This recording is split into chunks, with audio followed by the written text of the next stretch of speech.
the folks that are coming here. We'd love to have you. Other than that, I just want to say thank you, Taylor, for everything. This has been so much fun planning, and I'm really, really looking forward to the event. So many honored guests here, and just a lot of friends, too, so it's good to see you all. Thank you so much. Thank you. So we want to give an important message to y'all, so we invited Danny to speak from Gender Justice League. Thank you, Taylor. Hey everyone, I'm Danny Eschini. I'm the Executive Director of Gender Justice League, and I'm also the new co-chair of a ballot measure campaign opposition group called Washington Families for Freedom. I swear we're not a right-wing think tank, I promise. But we're reclaiming the term freedom, and we're reclaiming the term family. We're all family with each other. We all believe that young people should be free. So downstairs are a bunch of flyers with QR codes. We're asking folks to sign up and to pledge to decline to sign any ballot measure petitions that you see coming out that would harm trans young people, and there are 2 of them. There's going to be collection for a trans youth sports ban. There's going to be a collection to repeal the SAFETY Act, or also known as HB 1296, which provides privacy and safety for trans students in schools. And this is going to be on your ballot next fall. So it's kind of a little weird. It's not going to be this November. It's going to be collecting signatures now. It's going to go to the legislature in the spring, and then it will be on your ballot next year. We're getting started early. We got taken by surprise a year and a half ago, and we're not letting that happen again. We're going to stand for young people. We're going to work together to organize and start early. Thank you. So please check us out, Washington Families for Freedom. Again, I swear we're not a right-wing think tank. We're a bunch of queer and trans people. But, you know, we're going to troll them. They're going to troll us. It's great. Okay, thank you so much. And Daniel, you're next. Daniel Goodman. Thank you, Danny. Hi, my name is Daniel Goodman. I am going to try to keep this super duper brief. I wanted to, well, first of all, say thank you, but we've done that.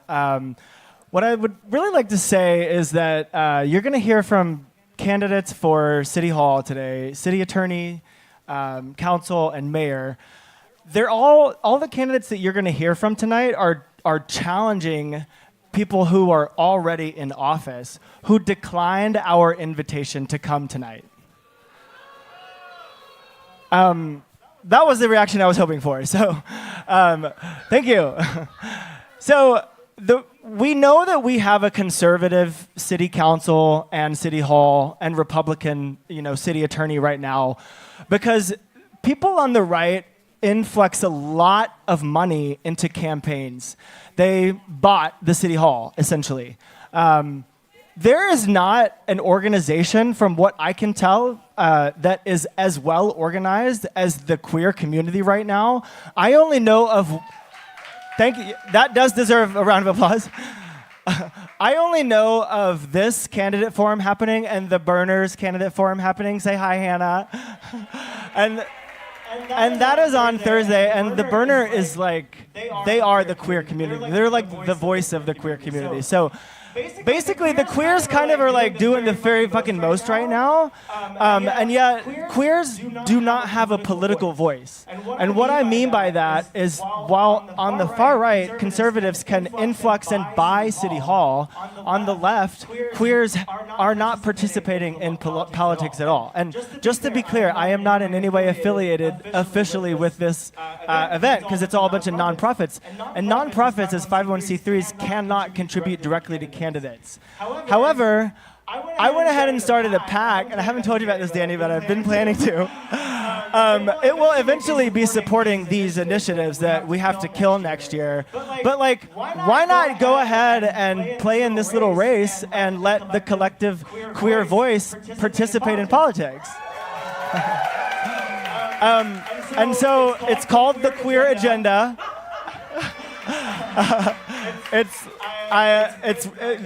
There's a bank account at BECU. They gave me 12 checks, so we can write 12 checks. But there's literally no money. And also, this is just to say I am not going to voluntarily do this for you all if you don't want it and say that you're going to actually do it. And so I tonight am testing the viability of whether or not this is worth doing. And if you see Michelle over there from the Low Income Housing Alliance, she has a form. Andrew Ashiofu has a form. Madison with Strippers and Workers, who also helped put this together. Thank you, Madison. Madison has, y'all can just go sign up and say what pledge you would give. And if you don't want to give any money, say whether or not you would volunteer, because that's a great way to support candidates too, is by knocking on the doors. And with that was way more than I planned on saying. I will pass it back to Harper. You did great, but if you did tell one more joke, I was going to cut you off because I'm the funny one tonight. Get off my stage. Give it up for all of our speakers who just came up tonight. Folks, I cannot lie, that whole moment up there with everyone got me a little teary-eyed. I've been volunteering with this event in various capacities through the debate last year and everything, so to get to come up and host this moment is just really something that is super, super special. If you did notice my earring fall off, keep it to yourself. Also, I would like to point out that it fell the moment we started talking about the Trump administration, so that's homophobic. But anyways, folks, are we ready to see some candidates and ask some questions? Phenomenal. So, before we get into introducing our first batch of candidates, here is how tonight is going to work. We have 4 separate groups for the 4 different categories and roles that are being ran for. So, what we will do is we will bring them up here. Every candidate will be given a couple minutes in their own words to introduce themselves. Talk a little. 1 minute each, candidates. I'm watching you. Why did I go in Moira Rose on that? I don't know. So each candidate will. Nope. Each candidate will get 1 minute to introduce themselves to you, talk a little bit about their platform, and then we will dive into questions. Everyone will be given the same questions, and then at the end, I have a wild card question I will be asking everyone just to lighten things up and keep the mood fun and, jolly. Does that sound good to you all? Fantastic. And also, can we give a big hoot and holler to everyone who is watching us via live stream tonight? It is. I just did a live stream event with Traction last weekend for Pride, or 2 weekends ago for Pride and everything. So it's wonderful that we are able to give that visibility and accessibility to people who are not able to attend tonight. And with that all being said, our first round of candidates will be for Council Position number 2. If I can please have Eddie Lynn, Adonis Ducksworth, Jeannie Chun, and Jamie Fackler come on down to the hot seats.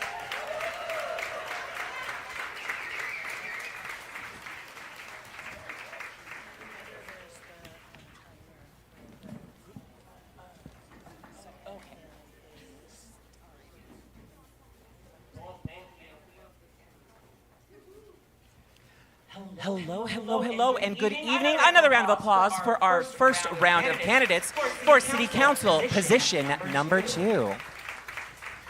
All right, candidates, you've got the microphone first. You've got a minute to introduce yourself to the audience, talk a little bit about your platform and position, and on go. Hi, good evening, everybody. Thank you all for being here tonight, and thank you for the organizers for creating this safe and welcoming and inclusive space. This is democracy in action. This is community. I grew up in Durham, North Carolina in the 80s. I don't remember, thank you. I don't remember safe, inclusive spaces like this growing up. What I do remember is as a kid when I was about 8 or 9 years old, and I remember watching The Terminator. And I remember there was some male nudity, and I remember having feelings and thoughts that community or that society was telling me not to have, and the shame and the repression that went along with that. And it's already hard enough as a kid growing up these days. We don't need to add to the questions that they have. So as an adult, it was so important to find a safe, inclusive community for LGBTQIA+, and he/him pronouns, my apologies, and for immigrant communities, for communities of color. And Seattle's not a perfect place. We have a long ways to go. But with what's happening at the federal level, it's so critical that City Council be a champion for our community. Thank you. And our next candidate, go ahead and introduce yourself to the audience. Time starting now. So I'm Adonis Ducksworth. I'm running because I want to make things better for all families, children, and people in South Seattle. I grew up in South Seattle and still live in South Seattle with my wife and 2 kids. I want my children, their friends, to feel welcome, safe, and accepted in their communities. This is why I'm committing to you to be an ally, friend, and champion on City Council. I have family members living on the streets in the Deep South because their parents didn't accept who they are. I have family members thriving right now because their parents and communities supported them, accepted them, and loved them. So through my own personal experience, I see what works and what doesn't work. We need respect, we need to build relationships, and we need resources to do what works. So let's work together. I appreciate this opportunity and would love your support. Thank you so much. We're moving on to candidate. What is this, American Idol? My goodness. Okay. Candidate number 3. Your time begins now. Hi, my name is Jeannie. I use she, her pronouns. I am a working class person, and my parents and grandparents immigrated to this country and had Chinese restaurants on the East Coast. I moved here summer solstice of 1999 and was able to support my daughter as a single mom with the support of Apple Care on a waitress wages with tips. And thank you for that. Let's see. And I'm running because I'm tired of a mayor that's criminalizing poverty and sweeping on our house population instead of actually finding solutions rooted in compassion and care. I'm running because I'm a working class person and a small business advocate, and I'm tired of us carrying the brunt of the tax burden when the rich and the corporations are laughing all the way to the fucking bank. The proud queer and pansexual woman, I'm tired of the police harassing us at our beach and brutalizing us and arresting us when we're just standing up for our trans community. When I get to City Hall, I have one thing to say: the police.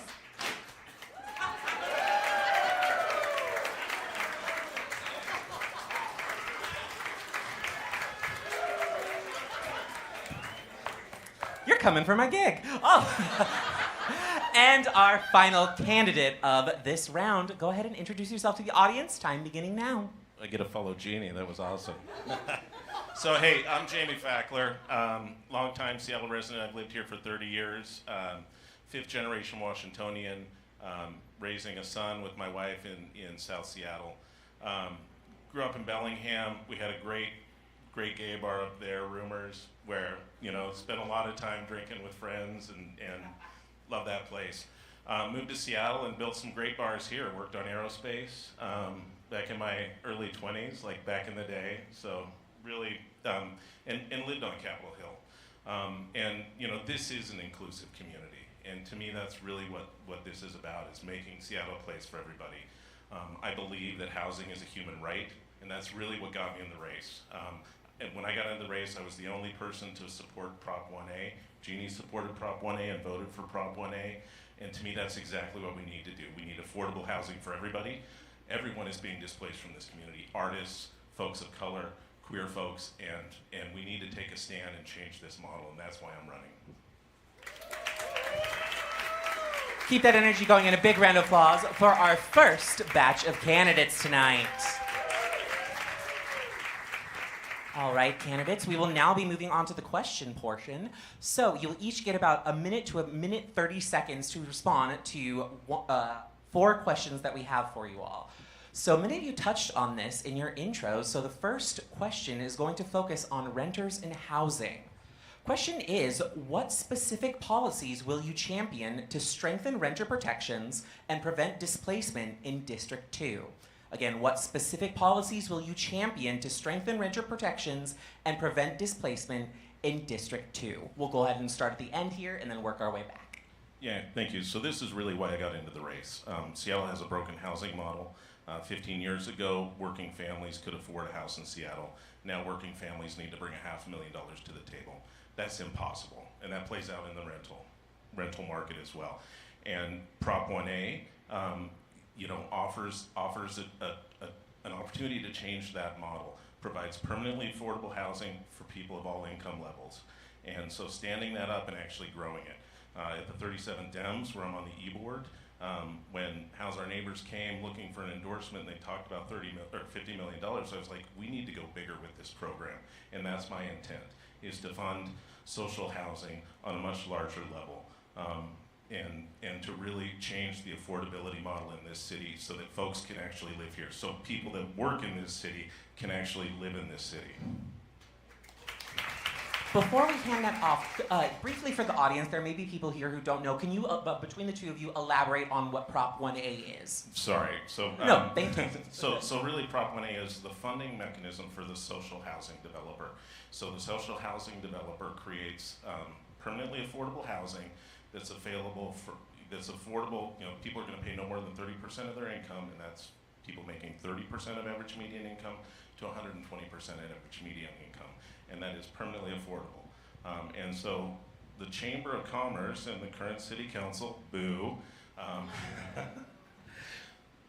created a really confusing alternative to that initiative once it had passed through, with signatures. The council could have voted on it, but they decided to stall and stand up a confusing measure that would have not fully funded it, but would have pulled money from existing housing and really killed it.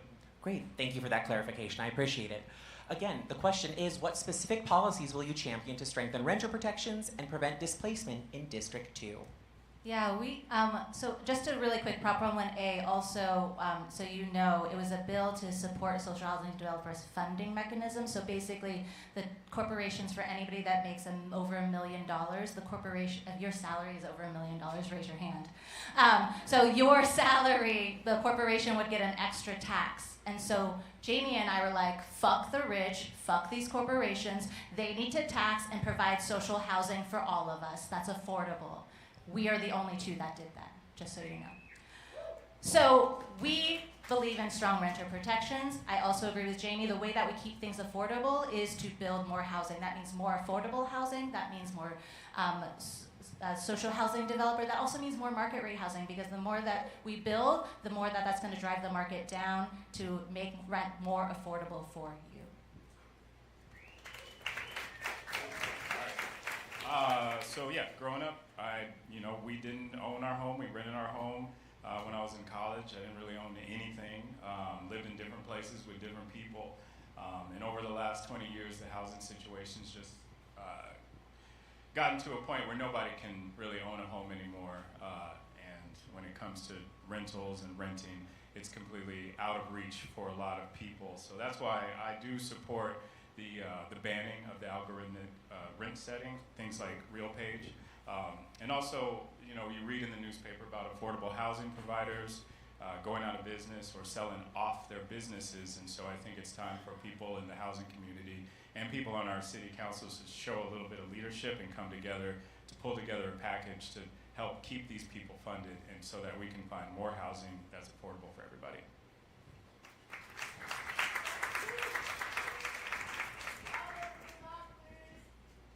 Hi, thank you everybody. So for the past 6 years, I've worked full-time on helping to fund thousands of affordable homes throughout the city, permanent supportive housing for chronically homeless, affordable apartments, and affordable homes, and I work with the Office of Housing. So the policies I would take up would be appointing renters to the Renter Commission. They have not been appointed for the past 18 months. Increasing rental assistance in a city that's over half renters. We're going to have thousands of people struggling at any one time, and so there's a great program called Housing Connector that does early interventions for rental assistance. Helping fixed-income seniors who are dealing with property taxes. There's a better tax exemption, but very few people actually apply for that. I'm proudly endorsed by Senator Alvarado, who championed the rent stabilization bill at the state level, and we need more bills like that. Building more housing throughout the city, and I think we need to be very thoughtful of programs like the Couch Network being championed by the Traction Pacific Northwest, because we're going to continue to have political refugees, LGBTQIA, immigrant communities, and we need to be very thoughtful about having strong protections in place. Thank you. Thank you very much, candidates. Quick note for the mic, it is directional, so go ahead and hold it up right there in your face. That way everyone in the back can hear you. Thank you for that note, we appreciate it. And moving on to our second question. So, this question is in regards to worker rights. What will you do to support low-wage, immigrant, and gig workers in your district, particularly in industries facing retaliation or wage theft? Again, what will you do to support low-wage, immigrant, and gig workers in your district, particularly in industries facing retaliation or wage theft? Okay. Let's see. So I was appointed by Teresa Mosqueda's office to sit on the office of the Labor Standards Advisory Commission, which works closely with the Office of Labor Standards. This is the office that kind of sets and goes after folks that are enforcing wage theft. So I know personally the people in those office, and I really would fully fund and support the Office of Labor Standards. I also want you to know that I'm a worker rights advocate. At a national level, I worked for an organization called One Fair Wage that worked on ending any sort of sub-minimum wage. At the national level, tipped workers in our country are still paid $2.13 an hour. I personally trained restaurant owners to pay their employees full minimum wage with tips on top, and the work that I did led to the elimination of the sub-minimum wage in Washington, D.C. and the state of Michigan, and that is the type of energy that I will bring to protect our workers here in Seattle.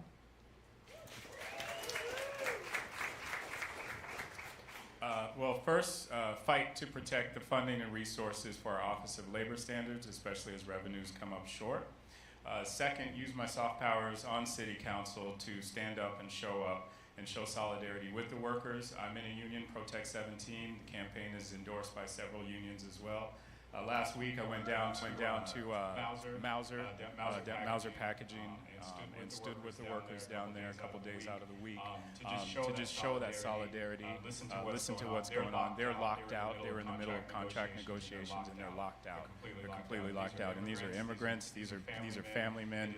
It's a hard situation. So I went down there for a couple of weeks, took them some food, took them some snacks, hung out with the guys, and showed that I stand with them, and that's what I'll do when I'm on City Council. Thanks.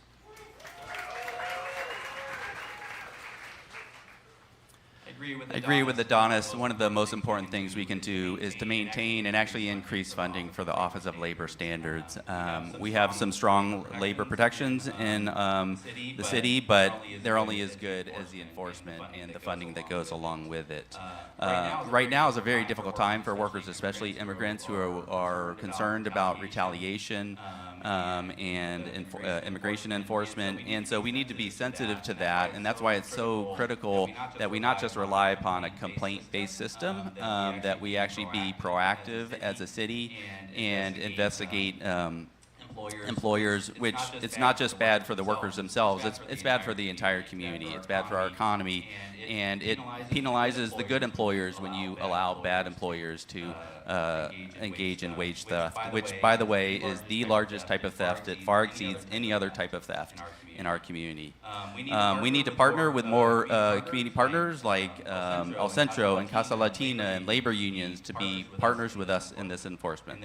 And then finally, we need dedicated city attorneys to prosecute these cases and go after back wages. Thank you so much, and we'll move on to our last candidate. Yeah, I agree with all of these answers. Office of Labor Standards definitely needs to be supported. In the last budget, the mayor had proposed pulling $600,000 from it, and the current mayor, Bruce Harrell, opposes and has opposed the Office of Labor Standards. So we need to vote for a candidate other than Bruce Harrell. If we want it. I'll say it. Sorry, I'm supposed to remain unbiased over here. My apologies. Union Shop Steward, Protect 17, MLK Labor endorsed candidate. So for me, really, a lot of this and a lot of my work here is, and really what got me involved in this is standing up for other people in the workplace, and that what got me more involved in my union and involved in politics, and that's really why I'm here today, is because I have deep solidarity for folks, and this is all of our liberations are intrinsically linked, whether you're a gig worker, whether you're queer, whether you're minimum wage worker, any of that stuff. It's like this is all intrinsically linked, and we need to stand together, and that's what I plan to do. Thank you all so much for your responses. All right, our next question is in relation to revenue and equity. The question is, what forms of progressive revenue do you support, and how would you prioritize those funds for working class communities? Again, what forms of progressive revenue do you support, and how would you prioritize those funds for working class communities? Sure, all. I'll just say all of them. The one that folks are talking about right now is the proposed B&O tax that will give small businesses relief and tax the wealthy businesses. And definitely, small businesses, they need a break. And this proposal is definitely a step in the right direction. I met with Ken Schulman. He runs the Lambert House. I met with him a couple months ago, and they get about 15% of their funding from the city. And what happens when we have these dips in revenue? One of the first things to go is housing, human services. And so what I'm committing to is making sure that human services stays whole, so places like Lambert House can stay whole, to really help and protect these kids that really need a place to go in our most desperate times.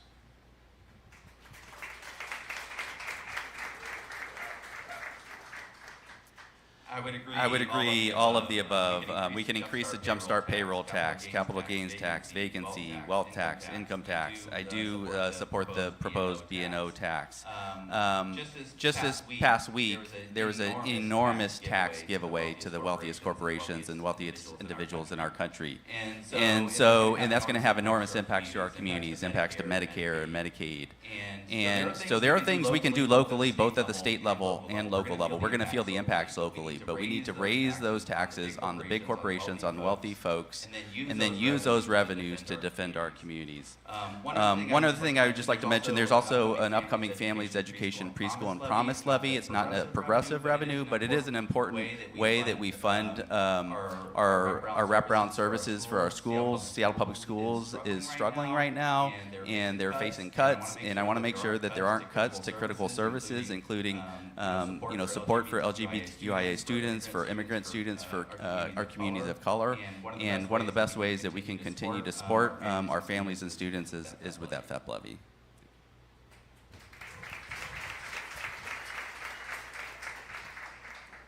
Yeah, I'll echo that on the FEP levy. There's $50 million in that FEP levy that's targeted for police response. And so we really need to fight to make sure we keep cops out of our schools, and that money goes to counselors and psychologists, right? Our son goes to a school where they have robust supports, and it's just transformative. It's really amazing what that does for folks, and anyone, that's the good stuff that we need to do. So the FEP levy, one of two candidates here that's actually voted for progressive revenue. So Prop 1A, that needs to go bigger. We also need to increase the Jumpstart tax. Currently Amazon pays 4%. We need to increase it 4% across the board. We could look at doing a 3% increase to Jumpstart to backfill the Trump cuts, the Trump tax cuts. We can also do a capital gains tax modeled after the state that would fund social mental health services. And again, push at the state. Push, push, push.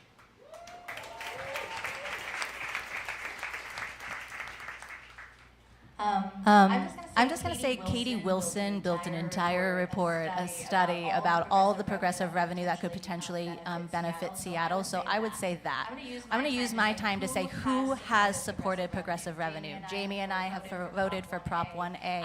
I worked with Mosqueda's office on the Jumpstart Seattle bill and was the only business organization to support it after the Chamber of Commerce tried to sue the city. I worked with Councilmember Rink's office on the B&O tax that Eddie mentioned earlier, called Seattle Shield, which will benefit 90% of small businesses and tax 10% of corporations, a higher B&O tax to fund food security, housing, gender-based violence. Who does gender-based violence impact? Our community. Trans folks, sex workers, strippers. That's who we're protecting, and we need to build policy that's a good policy that's looking at protecting all of us.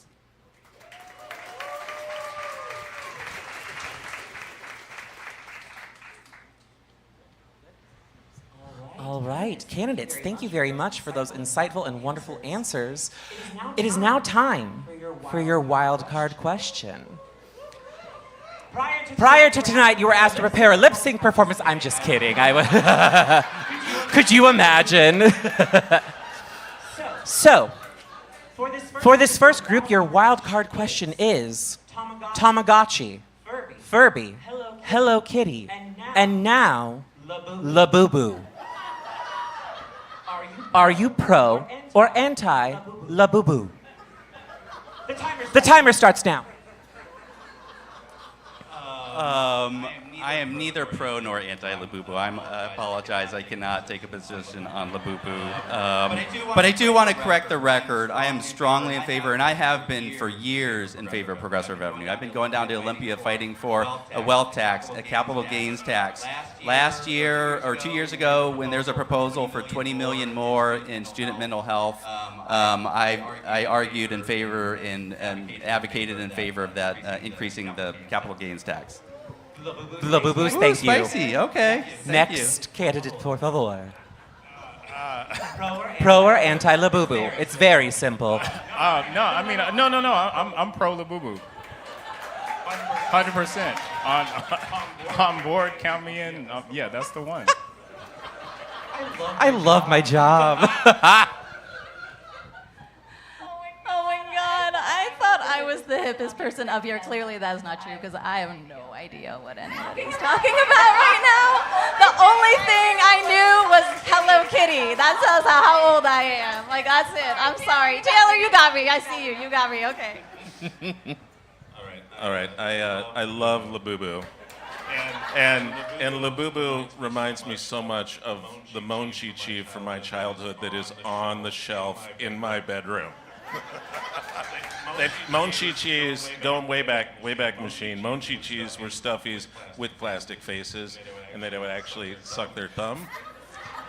Toys are cyclical, folks. It always comes around every 10 years, just like El Nino. All right, everyone. And with that, please give a round of applause for our first group of candidates. Again, running for City Council, position 1 is Eddie Lin, Adonis Ducksworth, Jeannie Chun, and Jamie Fackler. Thank you all, candidates, so much.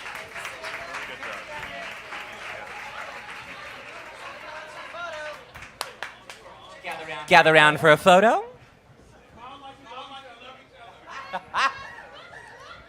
And folks, why are they taking this lovely family photo? For those in the back, we do have seats available up here. Please come forward, fill them in. We are creating a bit of a bottleneck at the back of the top floor of the bar.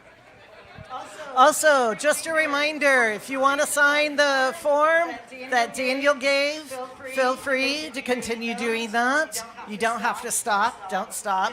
And if you, as we're getting more people, moving people around, paying attention, listen. If you want also to support Queer Power Alliance, we have a donation page down there, or just sign up to learn more. Also with Traction. And then I'm going to do a shameless plug for our September 20th gala, which is information down on the table. So please, if you are all interested in more stuff like this, I need you at my gala. So, Folks, she's not joking. This is how she got me last time, and now I do drag. Hey. oh my God, let me not misgender you in front of an entire audience of people. My apologies. Goodness gracious. All right, well, now that I have completely messed that one up, let's move on to our second group of candidates, folks. Our next group of candidates is for citywide council races for the districts of D8 and D9. If I can please have Alexis Mercedes Rink, Connor Nash, and Dion Foster come on down.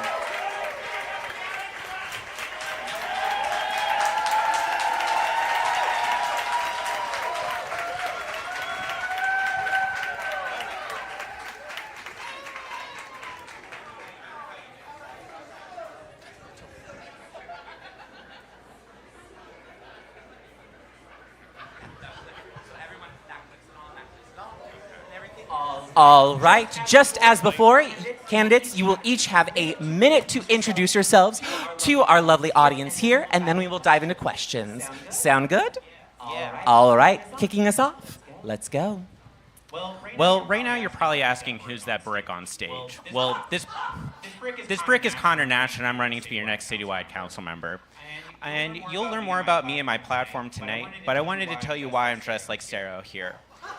Because I was annoyed that she wouldn't be here to answer for her actions against the queer community. Since she has been council president, SPD has raided gay bars here in Cap Hill, intimidating patrons.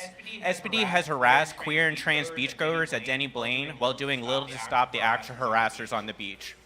SPD has attacked protesters against a bigoted church here in Cal Anderson and at City Hall. And has Sarah done anything to address any of that? No. Instead, she's increased the police budget to slash social services. And she's helped usher changes to the use of force, which were used immediately against queer protesters. As a resident of Little Saigon, I'm often told that there's not enough resources to address the real problems in my neighborhood. But somehow every resource in the world is used to terrorize queer and trans Seattleites. If I'm lucky enough to be your city council member, that's going to change. Thank you. Thank you. And moving on to our next candidate, go ahead and introduce yourselves to the crowd. Wonderful. Hi, everybody. How are we doing tonight? It's so good to be here. My name is Alexis Mercedes Rink. I am a proud queer woman. I am a renter, and I don't own a car. I get to bus every day taking the G line to work. Who else takes the G line? Yeah, okay, some G line love.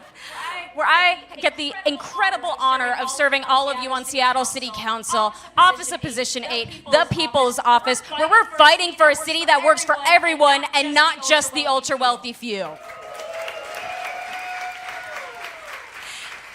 It's been a wild time on campus, on council, y'all. If you follow anything, you know my days at work aren't the easiest, but it is such an honor to do this work. In my short time on office, only 7 months, I think, we've been able to, 15? We've been able to do incredible things on council already. Our office was a part of taking the lead in standing up our city's fight against the Trump administration, making sure that we have actually a committee that is focused on taking up these actions to fight the cruel actions of our administration. And we are so proud to have also put forward a progressive revenue proposal to make sure that we can address the needs of our community. I can't wait to tell you more about it tonight. Thank you. And our next contestant, go ahead and introduce yourself to the crowd. Contestant number I 3. keep doing that. I swear, turn it into a drinking game, people. Every time I say contestant, take a sip. Love it. Esther. Absolutely obsessed. My name's Dionne Foster, and I'm so excited to be running for Seattle City Council Position 9. Before I say anything else, can we give it up for an all-queer panel? Are we loving that? Are we obsessed? I'm a little obsessed. A little bit about me. I'm running for Position 9, which is one of the citywide seats, and I have been most recently the executive director of Washington Progress Alliance, where we organized and fought and defended a statewide capital gains tax, where we proudly invested in queer and trans organizations, where we stood up to conservatives all around the state, and I'm running to bring that energy to City Council. I am really proud of the career that I have had, but I'm also proud of my upbringing. I was raised by my mom, who was a single parent. I got my first job on my 16th birthday, and I started paying bills in my house as a kid. And I knew that that shouldn't be the way anybody's life needed to go. And I've spent my career working for economic justice, racial justice, and organizing to change that. And I am running for city council to have a city that works for all of us. Thank you.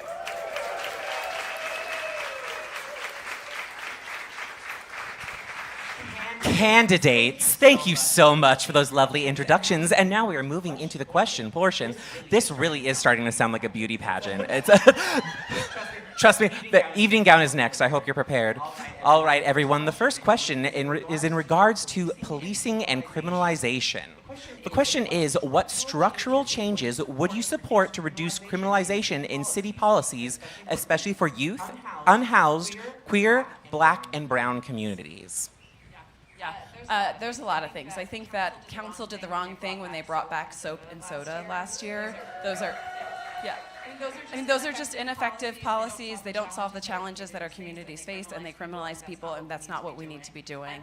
I'm really proud I have a master's in social work. I really think it's important for council to be making investments in social services, making investments in service delivery, so that we are actually supporting people, right?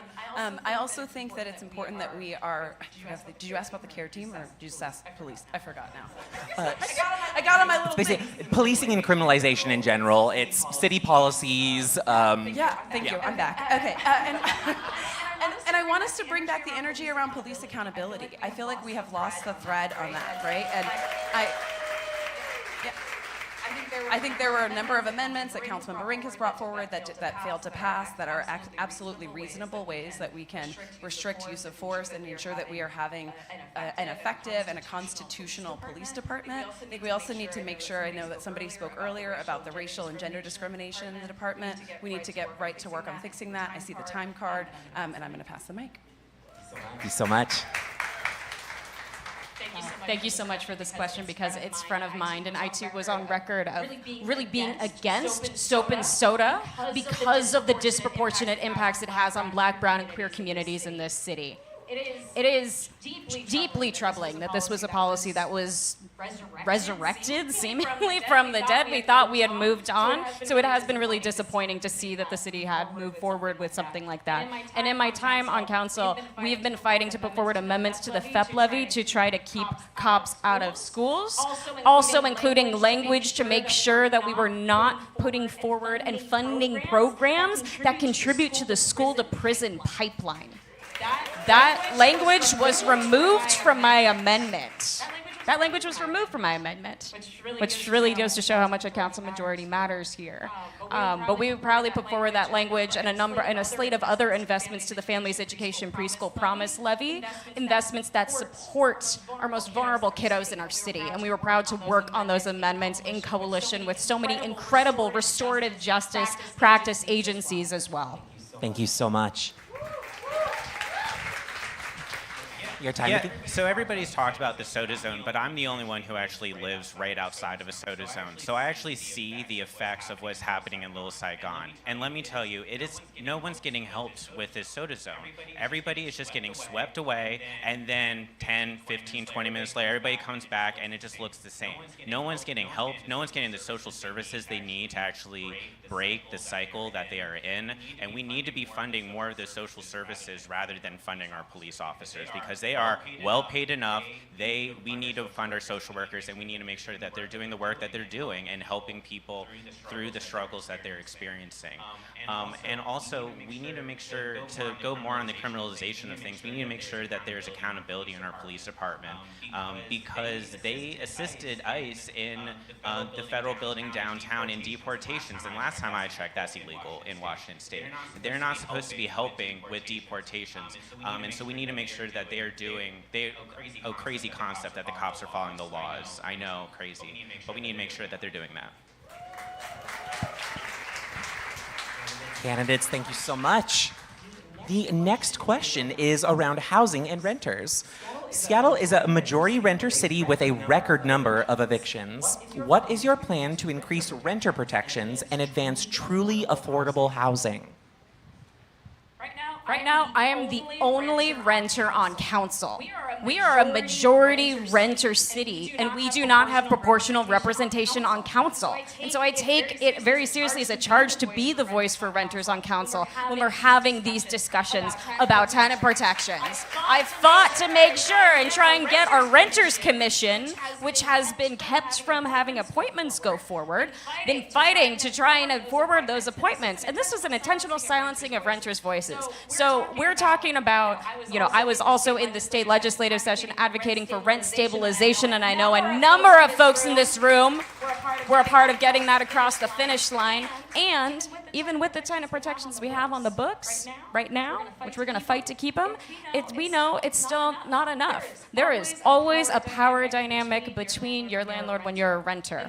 And so actually supporting also and making resource pathways for folks to be able to use, understand their rights, and be able to take action when a landlord is violating their rights is tremendously important. So further empowering renters so they know the kind of programs, whether it be EDRA or other kinds of resources that are at their disposal, while expanding housing affordability across the city and fighting for more social housing in our city. Thank you.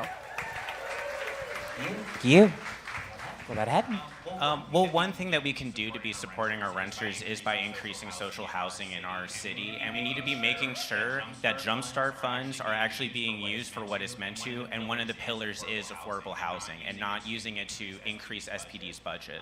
And we also need to be helping with renter protections by helping them with their through legal representation, by having more public defenders out there helping people through their evictions to make sure that they are staying in their housing, especially as Alexis said, there is that power imbalance between their landlord and a tenant. And lastly, I'll just say from my own experience here, I live in a 290 square foot studio apartment right here, and we need more people on council that have that experience of being a renter, who have to go day by day and with their rent. And currently I'm an unemployed federal employee right now, and thinking about my rent is extremely difficult for me, and that is a problem for many people who are living in Seattle, and we need to be addressing that by having renter voices on council. Thank you so much. Yeah, so little background. I was really proud in my career to be able to invest in some of the organizations that worked on a community preference policy, which, yeah, we can stand for that if people know what it is. It ensures that when new apartment buildings are built, there's preference for people to move into those buildings who are connected to that neighborhood. And that's a way that we can help combat both renters, but also, that's a way that we can support renters, but we can also combat gentrification and displacement. I was proud to be supportive at the state level of the rent stabilization work, and I will continue to do that. At the city level, we need to stop the work that is moving forward, that is trying to roll back renter protections. We need to hold the line on those renter protections, but it's also critical that we are investing in renters knowing their rights and knowing what the law is. Often when I'm out talking to people, especially right now with everything that is coming in from the Trump administration, people are afraid, they are scared, and they don't always know what they have access to. And it's important for the city to be investing in that, whether that's through trusted community-based organizations or through the city department. So I think that is really important work. Thank you so much. So the next question is in regards to ethics and transparency, which has come up a couple times already. So the question is, given the council's partnership with SPD and the role of ethics in public trust, how would you ensure both council transparency and SPD accountability in your legislative work? Well, one thing that I want to center in the work that I would do on council is by making sure that there are monthly office hours for constituents to come and talk with me about the problems they're experiencing in their lives, with council, anything at all. My opponent does not have office hours. Most of the council do not have office hours, so they don't have that accountability from the people to say, hey, you're doing something we don't like. Here's how you can do better. And when you go to public comment in the council meetings, if you're not saying what they like, they ignore you, they dismiss you, they cut off public comment to make sure that your voice is silent. And the second that I'm a committee head, every person who wants to speak at council is going to speak. I don't care if there's 100 people, 1,000 people, every single one of them is going to speak in my committee meeting, regardless on what they have to say. And when it comes to police accountability, it's really with any kind of executive branch accountability. When you go to those committee meetings, it is a chummy relationship between the council and any one of those executive branch department heads. There needs to be far more accountability and aggression to make sure that they are doing what they're supposed to be doing and holding them accountable when they're doing the things they shouldn't. Thank you so much. Go right ahead. I am so glad you brought up ethics, because I know a number of people in this room went and testified against the attacks on our city's ethics code, which would have allowed for corruption to happen, more corruption, for corruption to happen in City Hall, for council members to vote even if they had a financial interest in something. And I want to thank everybody that's in the room that I know I saw out there. Thank you, because it mattered. We defeated it. We said that not in our city. So your voices matter. Thank you for being a part of that fight. For us and for my office, we're always fighting to make sure we're hearing from people. If you've ever tuned into a council meeting, we've tried to extend the allowable time for public comment to make sure that folks who were coming to comment on the comprehensive plan, even if they were getting out of work late, were able to still be able to come online. Because closing a public comment period at 5 o'clock, no normal person can do that. So we have been on record fighting to extend public comment periods, whether it be in ethics or even just for our housing. And if I could quickly touch also just on police accountability, we need to address the issues that are in the SPOG contract that is barring us from actually being able to make meaningful advancement on police accountability. That needs to change. Thank you. Which I'll leave me. Let me see. The thing that, no, that was great. I loved it.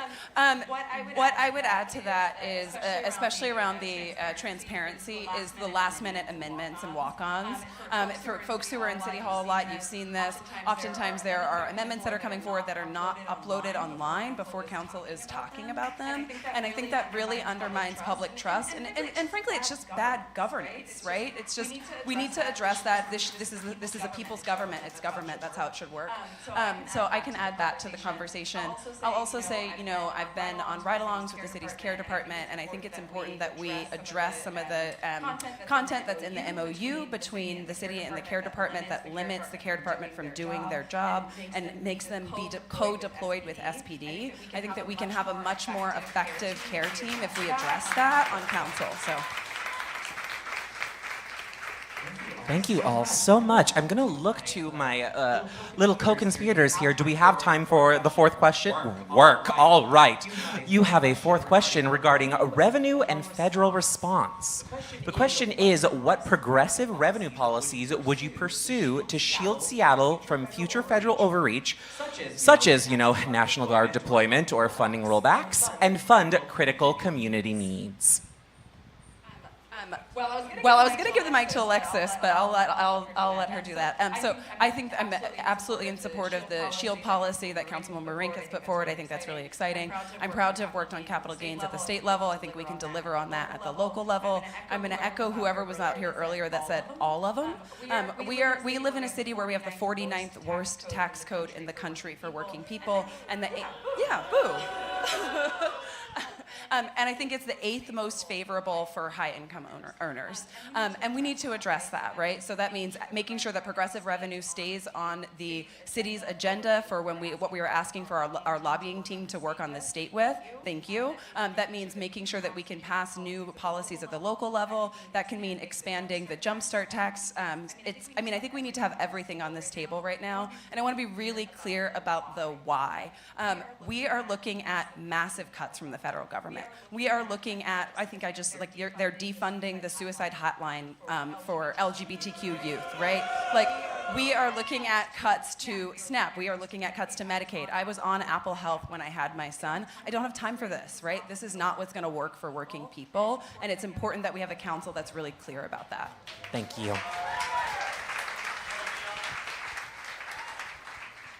Dion nailed it, so I'm just going to build off of what she shared. And in our office, we've been leading the charge on our city's fight against the Trump regime, which is attacking our city and our neighbors, disappearing people off the streets daily. And part of that work of that committee is understanding the impact of all of these federal policy changes and the funding cuts that are coming our way and what it means for people in this city. And that's why we knew we had to act. And I know last year I said we need progressive revenue now, and we have taken that charge up and followed through and delivered on it with a tax proposal that we're calling Shield Seattle. And I know you heard a little bit about it earlier, but we are talking about raising taxes for our top 10% largest businesses in town. We are home to some of the wealthiest corporations in human history. it is entirely reasonable to ask them to literally pitch in a little bit more to be able to backfill for some of these very real losses in federal funding, to be able to keep our communities fed and keep people housed. It's a modest proposal, and we need more, and we're going to keep working more on more. And when reelected, hopefully reelected, would love to make sure that we are pushing for more and partnering with the state delegation, because we need a tax code that works for working people. Thank you so much. Now, this is going to be pretty jarring for everybody here since I'm dressed like Naris Nelson right now, and I'm going to be talking about progressive revenues. But we need to not have the proposal that Sarah has on a regressive sales tax to fund our mental health services. We need progressive revenue, like our favorite council member Ridnick over here, to make our largest corporations pay more of their fair share to help our city do what it needs to be done on there. And we do need to be expanding the Jumpstart tax, but not just expanding how much money is coming in, but making sure that it's used effectively, not just used to increase SPD's budget by 16%, but actually used for what it's meant to be used for, which is affordable housing, economic development, and clean energy, Green New Deal spending on there. We need to actually use our taxes how it's supposed to be used for, to actually help our citizens deal with the real problems that they're experiencing from the Trump administration. Again, as a former federal employee who was basically doged, I know the real effects here of the federal government, and everybody here is experiencing them now, and we need to be standing up and fighting back against this, frankly, fascist regime.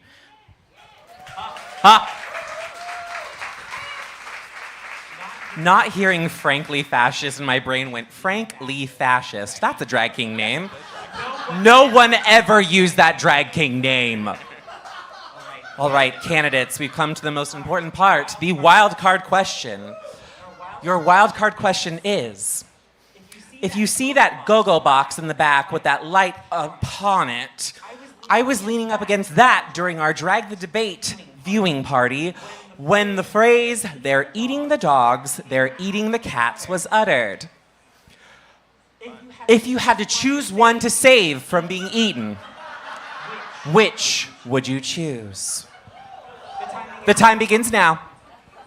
Well, I have the cutest cat in the world. Her name is Rocco, so I would do legitimately anything to save her. If any of you try to harm her in any way, I will kill you, because she is the cutest little cat in the world. So I would have to save her. Yeah, I think that, yeah. Hey. Cat for the cats. I was here for Drag the Debate last year. It was a fun time. Please tell me, are we doing one again soon? Yeah? Sweet. I'm the proud owner of, not owner, does anyone ever really own a cat? I reside by 2 black cats. And they are the most precious little ladies in the world with all the attitude, so I would have to save them. Thank you. I heard if we have progressive revenue, we can save the cats and the dogs.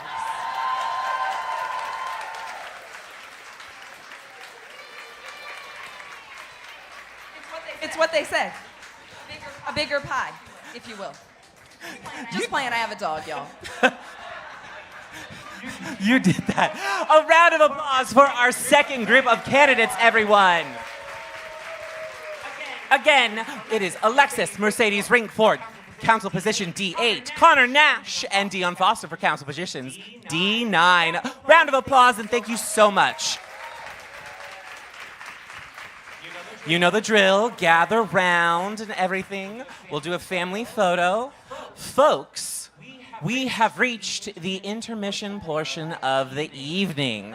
This is the part where you go use the restroom, go get a drink, tip your bar staff beautifully. However, I know that I'm a drag queen, and when I say like a 15-minute break, that usually means like anywhere from 30 minutes to the next 30 years. However, I'm a Virgo, so when I say 15 minutes, I mean 15 minutes. So I will see you all back in 15 short minutes. Go replenish your drinks, go to the bathroom. And also, I heard that there might be a special pop-up performance happening. Handing things off to Taylor. Hey, there are some QR codes underneath some chairs. They are for our amazing performer that's coming. So if you don't have cash, you have Venmo. Just putting that out there to remember that that is what that's for. Lastly, I want to say, if you have not gone downstairs and checked out the table about the organizations or the candidates, those are all on the second floor. Thank you.